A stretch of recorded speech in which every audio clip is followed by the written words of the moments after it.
우리의 갈망. 자, 여러분의 갈망은 무엇입니까? 오늘 여러분의 갈망이 주님의 사랑 가운데 또한 주님의 능력으로 말미암아 충만하게 넘치도록 채워지기를 주님의 이름으로 축복합니다. 자, 오늘 본문 말씀은 예수님께서 그 유대 지도자였던 니고데모, 여러분 니고데모라는 이름 들어보셨죠? 네. 니고데모에게 하신 말씀의 한 부분이에요. 자, 그런데 니고데모가 유대의 관원이었습니다. 유대의 지도자였고 가르치는 자였어요. 그래서 그런 율법을 잘 알고 있었고 또 하나님을 나름대로 잘 섬기는 그런 사람이었습니다. 자, 그런데 어느 날 저녁에 예수님을 찾아와서 예수님께 이렇게 고백을 하는 거예요. 예수님, 당신은 하나님으로부터 오신 선생님입니다. 참 놀라운 고백이죠. 네. 그렇게 고백하는 사람들이 거의 없었거든요. 그런데 예수님을 보고 하나님으로부터 오신 선생님이다 이렇게 고백을 하는 거예요. 예수님의 마음이 아마 흡족하셨을 거예요. 그래서 예수님께서 이제 그 니고데모에게 이제 거듭남에 대해서 가르쳐 주시려고 말씀을 하셨어요. 율법으로만은 거듭남에 대해서 모르잖아요. 그렇죠? 그래서 이제 이 니고데모에게 거듭나는 영생을 얻는 그런 방법에 대해서 가르쳐 주기 위해서 예수님께서 말씀을 하셨어요. 자, 그런데 여러분 알고 계시듯이 니고데모가 이 예수님이 하시는 거듭남의 거듭난다는 게 뭘 말하는 거죠? 다시 태어나는 거잖아요. 그러니까 다시 태어나는 거가 사람이 다시 태어난다는 거를 예수님이 말씀하시는데 이걸 잘 이해를 못하는 거예요. 전혀 이해를 못해서 뭐라고 말하냐면 예수님, 그러면 사람이 한 번 태어나면 그만이지 다시 엄마 자궁 속에 들어갔다가 나와야 되나요? 이렇게 물어봐요. 자, 니고데모가 어떤 사람이었습니까? 율법을 다 알고 있었던 사람이고 그 율법을 이스라엘 백성들에게 가르치는 사람이었어요. 지도자였어요. 그런데 예수님께서 하시는 말씀을 전혀 이해를 하지를 못했던 거죠. 근데 예수님께서 11절, 오늘 본문 11절에서 말씀하십니다. 우리는 아는 것을 말하고 본 것을 증언하노라. 그러니까 예수님이 그러니까 예수님이 지금 말하고 또 증언하는 이 일은 예수님이 알고 있고 본 것을 지금 말하고 증언한다는 뜻이에요. 그러면 이 말씀이 사실 11절 이 말씀이요. 우리는 아는 것을 말하고 본 것을 증언하노라 라고 하신 이 말씀이 사실 이 예수님께서 예수님의 사역에 있어서 아주 중요한 변하지 않는 원칙이었어요. 예수님의 사역의 원칙. 예수님은 아는 것을 말하고 본 것을 말하시는 분이에요. 절대로 알지 못하거나 보지 않은 것은 말하거나 가르치신 적이 없어요. 그럼 이렇게 물어볼 수 있죠. 예수님이 모르는 게 있나요? 예수님이 못 본 게 있나요? 그렇죠. 예수님은 모르는 게 없으신 분이지만 그럼에도 불구하고 예수님은 본 것과 아는 것을 말하고 증언한다라고 말씀을 하셨어요. 자, 그렇다면 니고데모는 어떻단 말일까요? 니고데모는 그렇지 않다라는 얘기죠. 니고데모는 당시에 이스라엘 사람들에게 율법을 가르쳤고 또 어떻게 하는 것이 하나님을 기쁘시게 하는 일이며 어떻게 하나님을 섬기는 것이 바르게 섬기는 것이며 우리식으로 표현하면 어떻게 신앙생활하는 게 정말 바른 신앙생활을 하는 것인지를 이스라엘 백성들이 가르치는 사람이었거든요. 그리고 실제로 그걸 가르쳤고 그런데 니고데모는 실제적으로는 그 율법에 담긴 영적인 의미를 알지 못하고 가르치는 거죠. 그렇죠? 예수님께서는 그러나 모든 것을 알고 가르쳤고 알고 말씀을 하신 거예요. 그러니까 실제로 이 니고데모뿐만이 아니었어요. 당시에 바리새인들이며 대제사장들이며 또 서기관들이며 사두개인들이며 다 지도자들이란 말이죠. 이 사람들이. 그런데 그들이 율법을 말하고 율법을 따라 행하고 또 율법을 가르침에도 불구하고 그 율법 하나하나에 담겨진 하나님의 영적인 의미를 모르고 보지도 못하고 알지도 못한 채로 가르쳤다는 얘기예요. 이 말은 무슨 말이냐면 지식적으로나 인간적으로나 이성적으로나 이런 부분에 대해서는 아는 거예요. 그런데 어떤 면에서 모르는 거예요? 영적인 면에서 모르는 거예요. 전혀. 영적인 면에서. 근데 당시에 그 유대 지도자들이 다 그랬단 말이에요. 그렇기 때문에 예수님께서 사역하실 때도 사람들에게 가르치셨어요. 말씀을. 그렇죠?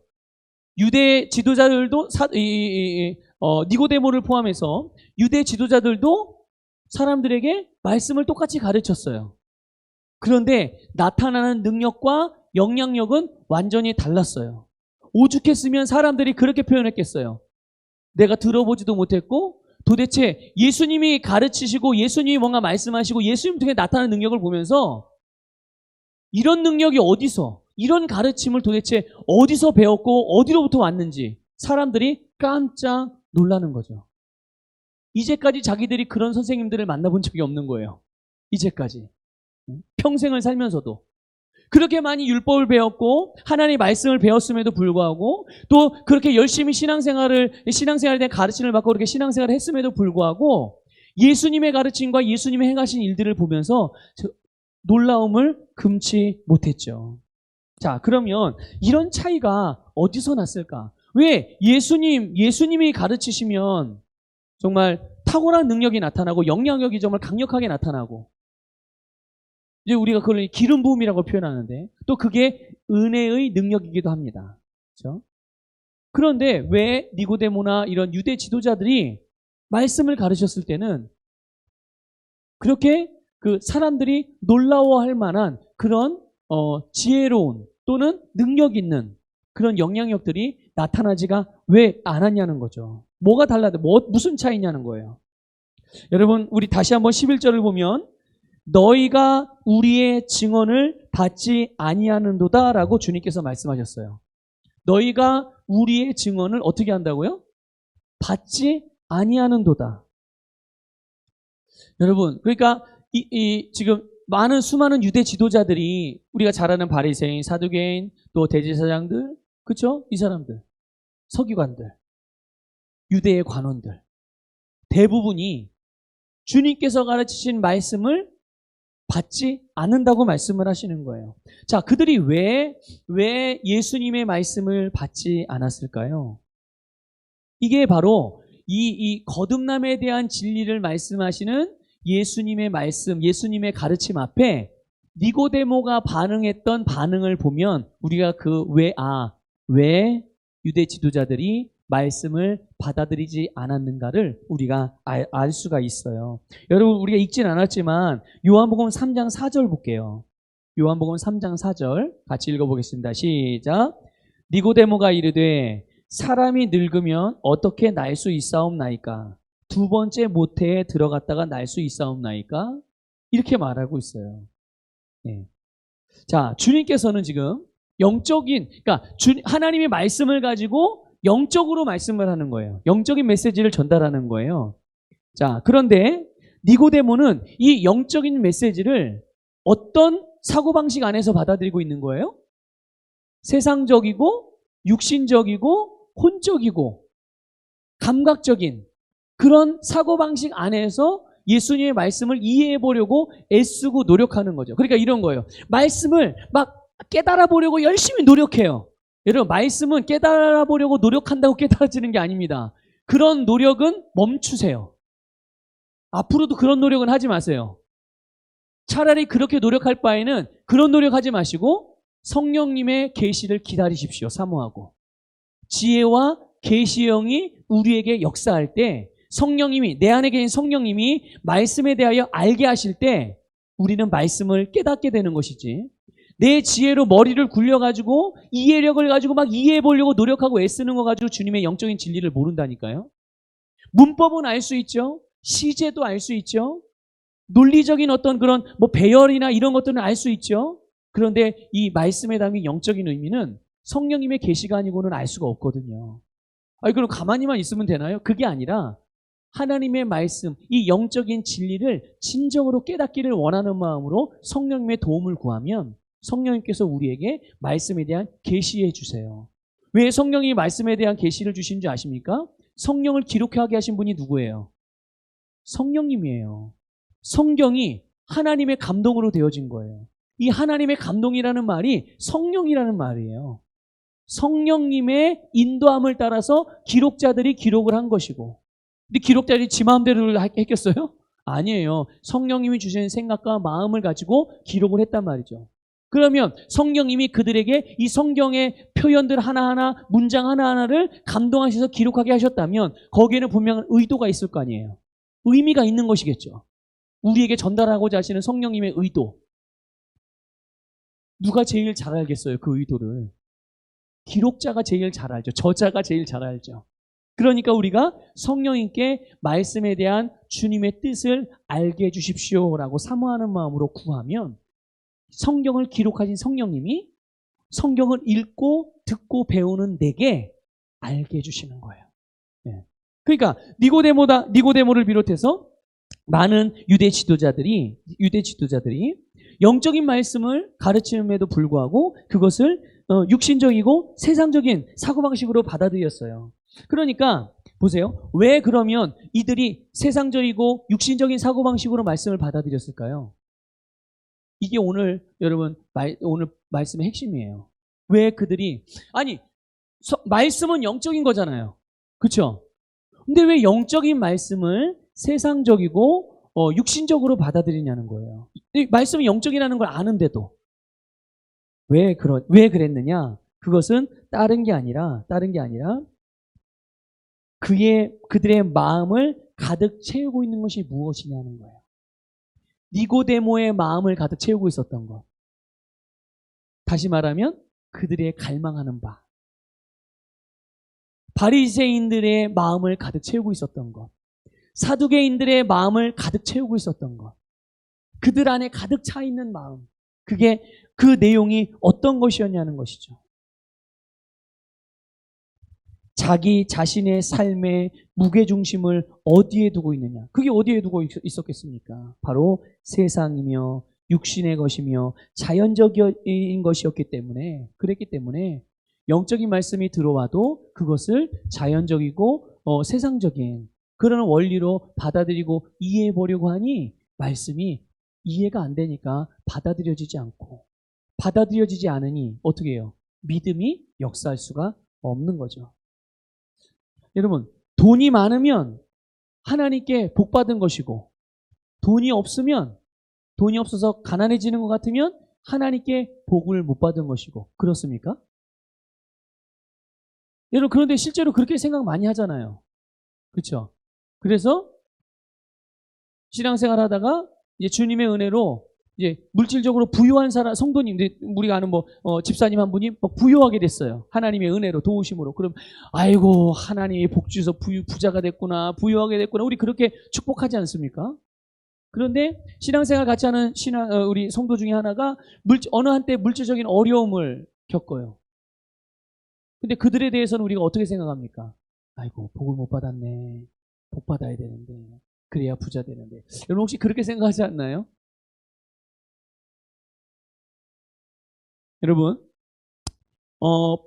건강하면, 병에서 치료되고 건강하면 하나님께 복 받은 것이고, 건강하다가도 병 걸리면 하나님께 내가 뭔가 잘못해서 매 맞은 것이고, 하나님이 나를 치셔서 이렇게 되셨구나. 이렇게 생각한다든지, 또는 사회적으로 명예와 권력을 가지면 성공한 것이고, 그렇지 못하면 실패한 것이고, 교회에 나가면 하나님께 복을 받고, 교회에 안 가면 저주를 받고. 여러분, 이런 사고방식은 절대로 영적인 게 아니에요. 영적인 게 아닙니다, 여러분. 종교적인 것이고 복음적인 것이 아니고요. 철저하게 율법적인 거예요. 이게 바로 세상적인 사고방식이에요. 이런 사고방식으로 복음을 받아들이려고 한다면 복음도 역시 어느 수준으로 받아들이게 돼요? 복음도 내가 가진 율법적인 사고방식, 도덕적인 사고방식, 내가 경험한 경험적인 지식 안에서 이해하게 되는 거예요. 그러니까 어떻게 됩니까? 아니, 예수 믿으면 복 받는다더니 나는 복을 하나도 못 받았네. 이 사람의 복 받는 기준은 무엇일까요? 아니, 예수 믿으면 부자가 되는데 부자가 안 되네. 예수는 병 고침 받는다고 하는데 내 몸이 아픈데 병이 치료가 안 되네. 철저하게 그의 심령 안에는 어떤 것이 가득한 거예요? 네, 세상적인 생각으로, 세상적인 기준으로 가득해 있는 거죠. 그렇기 때문에 오늘 니고데모와 같이 이렇게 자연적이고 물질적이고 육신적인 것에 초점을 두고 행하게 된다면, 그렇게 우리가 예수를 믿고 신앙생활을 한다고 하더라도 이 니고데모와 같이 영적으로 우리가 살아가지 아니하고 육신적으로 세상적인 사고방식을 가지고 살아가면, 그렇게 초점을 두고 행하게 되면, 사실 그런데 여러분 보세요. 이런 거는 진리신 예수 그리스도와 그분의 말씀을 모르기 때문에 듣기는 들어도, 그러니까 말씀을 듣습니다. 말씀을 배웁니다. 그래서 일정 부분 동의를 해요. 아, 맞아요. 네, 아멘입니다. 그런데 전적으로 받아들이진 않아요. 전적으로 받아들이지 않기 때문에 일어나게 되는 일이 바로 이렇게 니고데모와 같이 믿기는 믿는 것 같은데 계속 내 삶의 반응들이 육신적이고 세상적인 반응들로 살아가게 되는 거예요. 그러니까 어떻게 됩니까? 우리의 삶 자체가, 믿음의 사람들의 삶 자체가 영적인 삶인데, 이렇게 우리가 영적으로 살아가는 것, 그럼 다시, 여러분 이제 하도 많이 들어서 아마 아실 거예요, 다. 영적이라는 말은 쉽게 말하면 어떤 게 영적인 거예요? 우리의 눈에 막 환상이 보이고, 자면 막 꿈이, 신령한 꿈들을 막 꾸어지고, 막 사람들의 마음을 깨뜨려, 투시의 은사가 나타나가지고 막 사람의 속마음을 막 깨뜨려 보고, 이런 게 여러분 영적인 겁니까? 진짜 영적인 것은 말씀적인 게 영적인 거예요. 말씀적인 게 영적. 그러니까 영적이라고 해놓고 전혀 말씀과 상관없는 삶을 살아가면 그 사람은 철저하게 육신적인 사람인 겁니다. 진짜 영적인 삶은 말씀적인 삶이 영적인 삶이거든요. 그런데 우리의 삶 자체, 거듭난 자들의 삶 자체가 영적인 삶, 말씀적인 삶을 살아가는 것인데, 우리가 이렇게 영적으로 살아가는 데 있어서 담대하게 살아갈 수가 없는 것이죠. 어떨 때? 말씀을 듣긴 듣고 동의는 하지만 그 말씀을 전적으로 받아들이지 않게 됐을 때. 그리고 세상적인 사고방식과 육신적인 사고방식을 계속 고수하면서 이걸 바꾸려고 하지 않는 거예요. 아니, 희한하죠? 그렇게 고생하고, 그렇게 답답하고, 그렇게 본인이 스스로 생각해도, 야, 인생이 이런 게 아닌데, 이런 생각을 하면서도 자기가 그동안 지금의 자기의 인생의 이런 비참한 모습, 만족스럽지 못한 모습의 결과를 나타내고 있으면서도, 그것을 경험하고 있으면서도, 자기의 지금의 모습에 있게끔 만들어 왔던, 자기의 그동안에 고수해왔던 고집, 그런 또 자기의 어떤 육신적인 사고방식, 이거를 바꾸려고 하지 않아요. 희한한, 이게 굉장히 불행한 일입니다. 본인의 인생이 만족스럽지 않다는 것을 아는데도 그 인생을 도대체 누가 만든 거예요? 이 사회가 그렇게 만든 겁니까? 대통령이 그렇게 만든 거예요? 이 나라의 정책이 그렇게 만든 겁니까? 부모가 그렇게 만든 거예요? 부모가 그렇게 태어나서, 부모가 막 대단한 부자가, 금수저가 아니라서, 흙수저로 태어나서 본인의 인생이 그렇게 된 겁니까? 남편을 잘못 만나서, 아내를 잘못 만나서, 교회를 잘못 만나서, 선생님을 잘못 만나서 그렇게 해서 그런 인생이 된 거예요? 아니에요. 절대로 아닙니다. 본인이 그동안 가져왔던 사고방식을 따라 살아와서 선택해온 결과가 오늘의 삶을 만든 거거든요. 근데 지금의 삶이 주님의 뜻에서 어긋나 있고 벗어나 있고 복된 삶이 아니라면, 그리고 본인 스스로 생각하기에도 이거는 정말 하나님이 나에게 축복하신 그런 삶이 아닌데라고 그게 알아진다면 지금까지 가져왔던 사고방식이라든지 삶의 패턴들을 바꿔야 되는 거 아니겠습니까? 혹시 그런 분들이 계시다면 오늘 이 시간에 변화되시기를 주님의 이름으로 축복합니다. 지금 당장이라도, 지금이라도 내 생각을 바꾸면 지금부터라도 나의 삶은 완전히 달라지게 되는 거예요. 이게 복음의 능력인 줄 믿으시기를 주님의 이름으로 축복합니다. 자, 그러니까 말씀을 전적으로 믿음으로 받아들이지 않고 지식적인, 이치적인 동의로만 머물고 나니까 우리가 신앙생활을 하는 데 있어서 담대할 수가 없어요. 어떤 면에서 담대할 수 없을까요? 끝까지 말씀을 고수하며 지켜내는 것이 담대하지가 못하다는 거예요. 말씀대로 살아야지 이러고 이제 교회 밖으로 나가면서부터 막 이제, 저희 교회는 뭐 주차장이 넓어서 그럴 일은 없지만, 주차장이 협소한, 그런데 성도가 많은, 성도 수에 비해서 주차장이 협소한 교회들, 여러분 예배 끝나고 나갈 때 한번 보세요. 주차장에서 얼마나 싸우고 경적을 울리면서 서로 빨리 나가려고 애쓰는지 머리 터져라. 응? 왜 그런 거죠? 아니 은혜 받고 막 눈물 흘리며 손 들고 막 찬양하고 막 경배하고 그랬잖아요.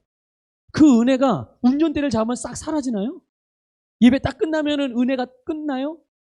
아니잖아요. 그렇죠? 그러니까 말씀을 전적으로 받아들이지 않으니 우리가 사랑을 행하고 나누어주고 심고 베풀고 섬기고 헌신하고 주를 위해서 살아가는 그런 삶들이 말씀을 따르는 삶이 끝까지 유지되지 못하고 중간중간 부딪히는 여러 가지 갈등들 앞에서 내가 포기하거나 타협하거나 그런 일이 벌어지게 되는 거예요. 믿음으로 받아들이지 않았기 때문에 말씀이 내 것이 안 된 것이죠. 그러니까 보세요. 그러니까 이런 여러분 이 원리를 여러분 잘 이해하시길 바랍니다. 말씀이 내게 안 됐어요. 말씀이 내게 안 됐으면 그 말씀에 대한 믿음이 발휘가 될 수 있을까요? 안 될까요? 말씀이 내게 안 됐기 때문에 믿음이 그 말씀의 내용과 관련된 믿음이 발휘가 안 되죠. 그런데 여기에는 영적인 원리가 하나가 흐르고 있는 게 있어요. 그게 뭐냐면 믿음은 무엇으로부터 생깁니까? 말씀으로부터 생겨요. 믿음은 내가 믿어야지 해서 믿어지는 게 아닙니다.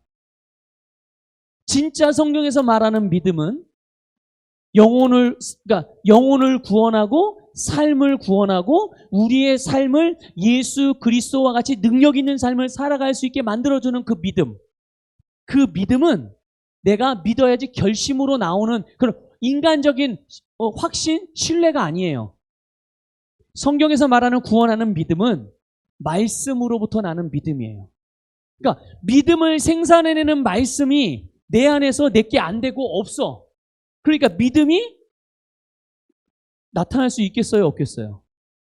믿음이 생길 수 있는 뿌리가 아예 없는 거예요. 그러니까 나는 왜 안 되지? 나는 말씀대로 해보려고. 그러니까 말씀은 듣긴 들었잖아요. 말씀의 내용도 알잖아요. 목사님이 말씀을 설교를 통해서나 성경을 통해서 양육을 통해서 이런 말씀은 이런 내용이고 이런 의미입니다. 다 배워서 알고 있어요. 그런데 실제적으로 삶에서는 그 말씀대로 살아보려고 하지만 그렇게 행동을 했는데 결과가 안 나타나. 그러니까 사람들은 뭐라고 생각하냐면 아이고 내가 믿음이 부족했나? 기도가 부족했나? 아니요. 기도가 부족하고 믿음이 부족한 게 아니라 말씀을 안 믿었기 때문에 그런 거예요. 말씀이 내 심령에 심겨지지 않았기 때문에 그 말씀으로부터 나는 믿음이 발생이 안 되는 거예요. 이해가 되십니까? 그러니까 니고데모 같은 경우도 그런 거예요.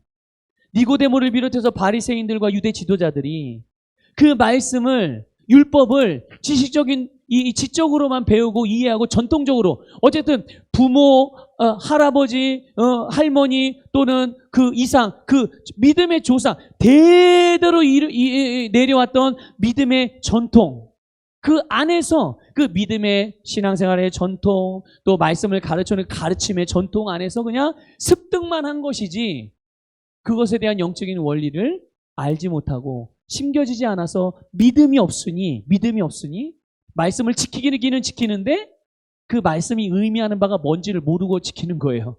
네. 그럼 물론 거기에도 유익이 있습니다. 그래서 여러분 유대인들 가만히 생각해 보세요. 세계의 모든 경제, 군사, 모든 것들의 가장 핵심적인 것들을 장악한 인종이 어느 인종입니까? 유대인들입니다. 유대인들이에요. 어떻게 유대인들이 그 소수, 세계 인구에 비하면 유대인들은 정말 보잘것없거든요. 숫자로만 따지면. 그런데 어떻게 그들이 세계의 모든 중요한 요소마다 다 핵심적인 위치를 그들이 차지하고 있습니까? 소위 말해 그들이 세계의 리더들이에요. 세계를 움직이는 리더들이란 말이죠. 어떻게 그들이 그럴 수 있었어요? 율법이 그들을 그렇게 만들어준 겁니다. 하나님의 계명들이. 보세요. 영적인 의미를 잘 알지 못함에도 불구하고 율법적으로만 지켜도 그렇게 세상적으로는 뛰어날 수 있다는 얘기예요. 그런데 하물며 말씀 하나하나에 새겨진 하나님의 영적인 의미를 알고서 그 영적인 의미를 따라 살아가는 사람들에게는 얼마나 강력한 능력이 나타나겠어요. 그게 바로 예수님에게서 나타나는 능력이고요. 오늘 예수 그리스도를 믿고 거듭난 오늘 모든 믿음의 사람들이 살아가는 삶의 모습, 모델인 것을 여러분들 믿으시기를 주님의 이름으로 축복합니다.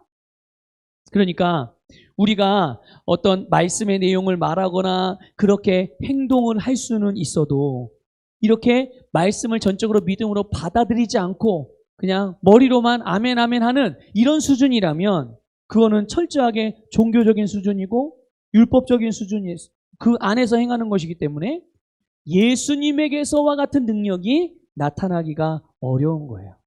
똑같은 말씀을 가르치는데 예수님도 율법을 가르치고 그렇죠? 유대인들도 바리새인들도 율법을 가르치는데 예수님이 가르치는 말씀에서는 능력이 나타나고 바리새인들이 가르치는 말씀에서는 아무런 별 영향력이 나타나지 않아요. 사람들이 별로 관심을 갖지 않아요.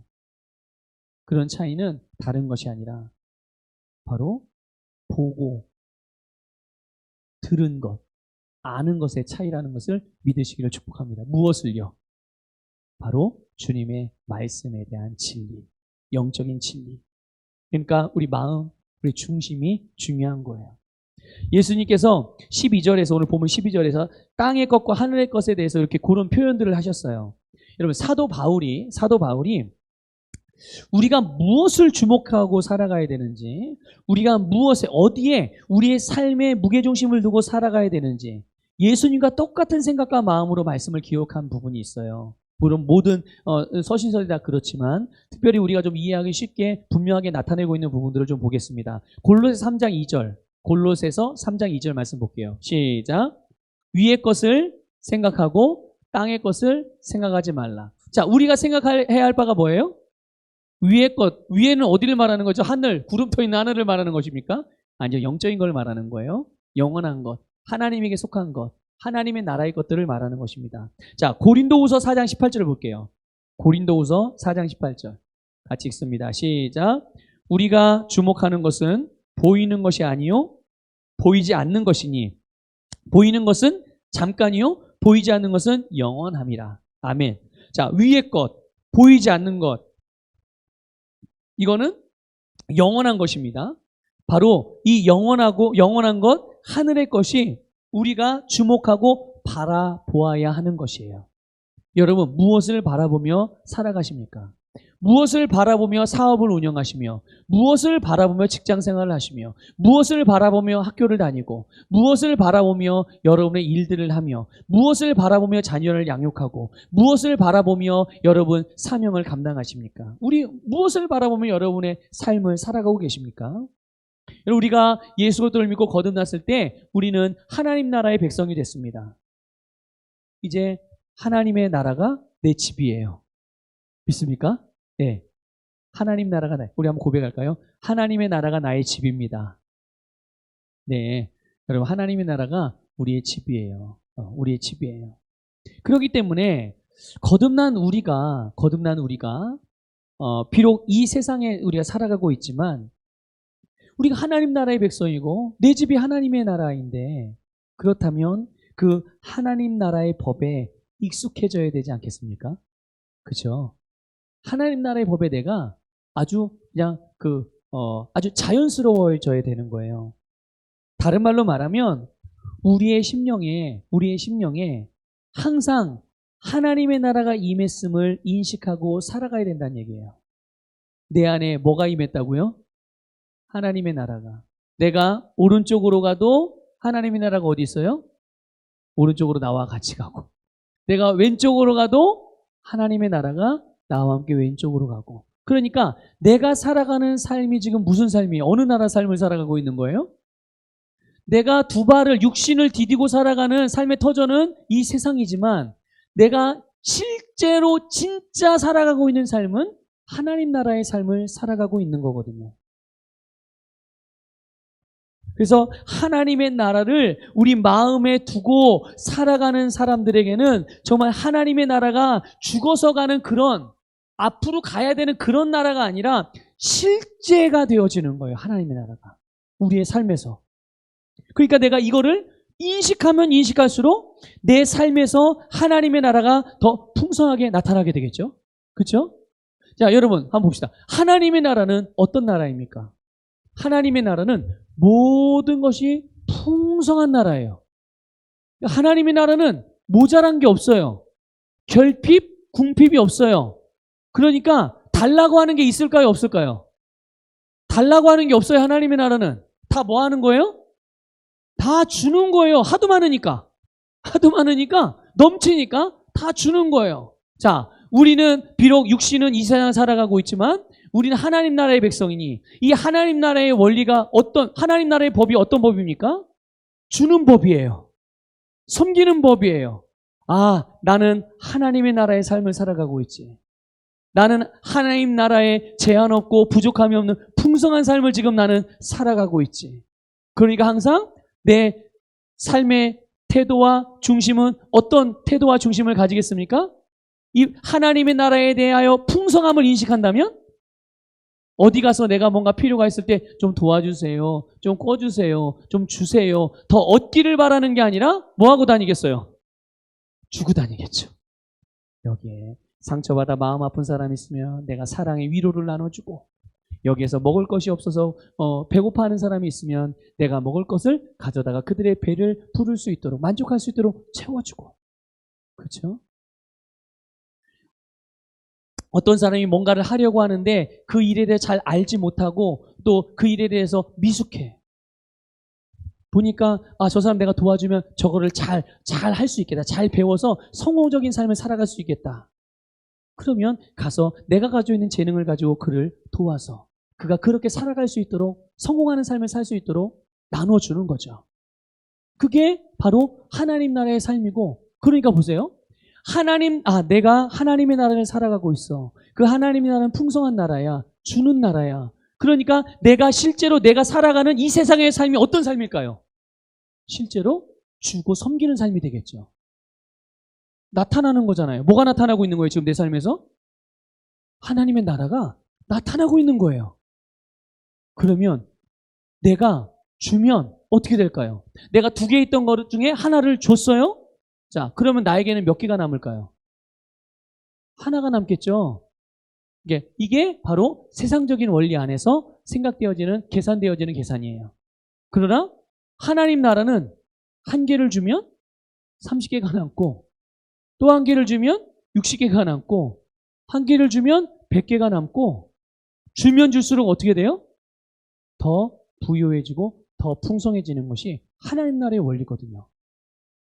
그런 삶이, 그런 역사가 실제로 우리의 삶에서 나타나게 되니 여러분 우리는 당연히 하나님 나라를 인식하며 실제로 내가 살아가는 삶에서 하나님의 나라를 살아가는 것은 너무나도 축복된 일인 것을 믿으시기를 주님의 이름으로 축복합니다. 그러니까 그런데 또 이런 것도 있어요. 우리가 이 하나님의 나라를 우리가 하나님 나라의 백성으로서 하나님의 말씀, 하나님의 나라를 움직이는 하나님의 나라의 법이 되어지는 이 말씀을 듣고 배우게 되면 바르게 다 받아들이게 되면 믿음으로 받아들이게 되면요. 우리가 이 감각을 통해서 듣고 보고 냄새 맡고 맛보고 만지고 이렇게 해서 얻어지는 이 세상의 모든 여러 가지 일들이 있거든요. 이 세상에 속한 것들이 얼마나 헛된 것인지를 알게 돼요. 물론 우리가 살아가는 이 세상, 우리가 살아가는 동안에 이 세상의 여러 가지 것들은 참 다 필요한 것들입니다. 그런데 필요하긴 하지만 내가 거기다가 목숨을 걸 만큼 그렇게 중요한 것은 아니라는 거예요. 그런데 그렇게 살아가고 있잖아요. 그런데 말씀을 믿음으로 받아들이면 받아들일수록 거기에 대해서 정확하게 볼 수 있는 눈이 열려지게 되는 거예요.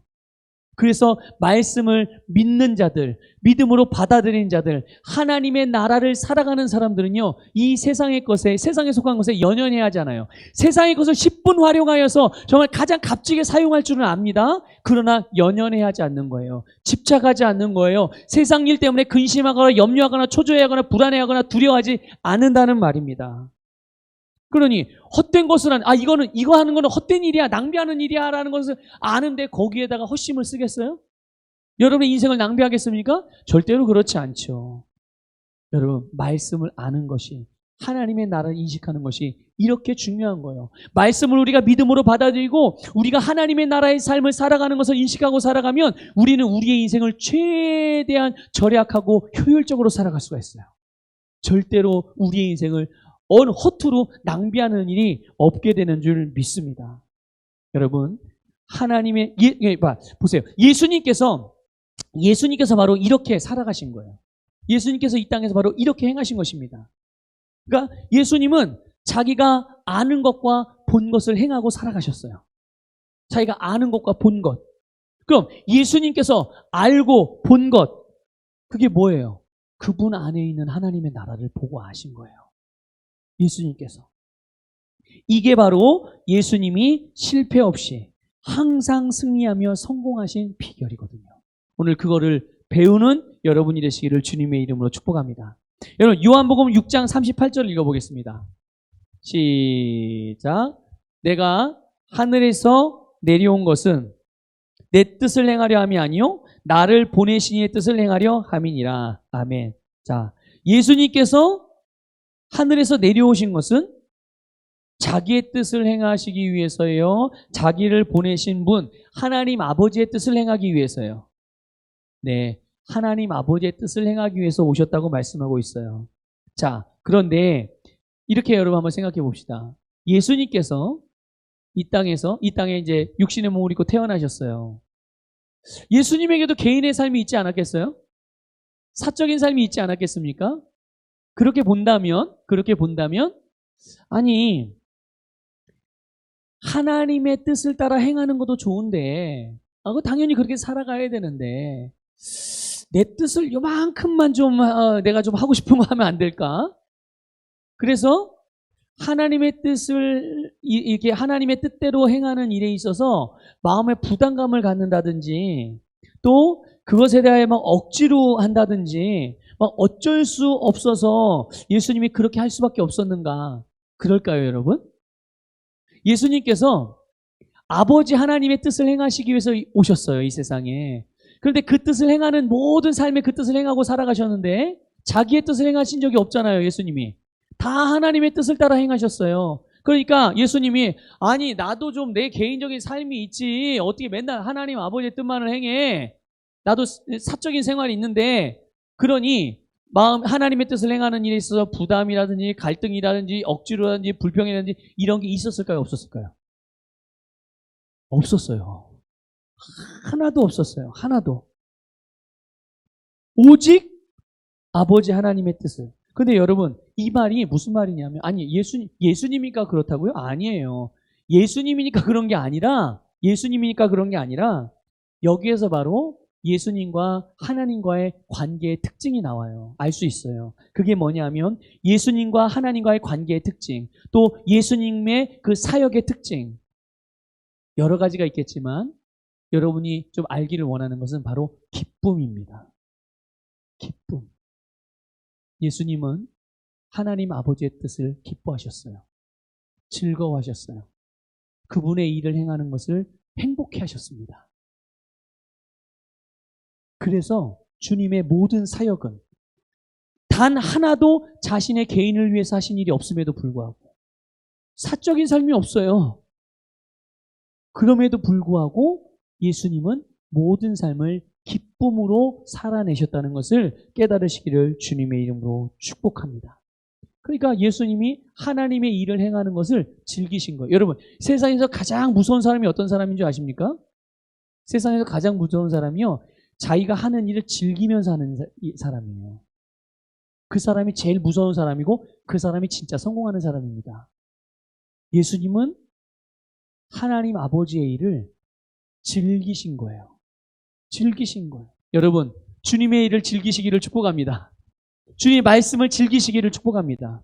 주님과 교제하는 일을, 예배를, 헌신을 즐기는 여러분이 되시기를 주님의 이름으로 축복합니다. 그런데 어떻게 예수님께서 이렇게 하나님의 뜻을 따라 행하는 것을 정말 단 한 번도 불평하거나 원망하지 아니하고 기쁨으로 즐겁게 행하실 수 있었을까요?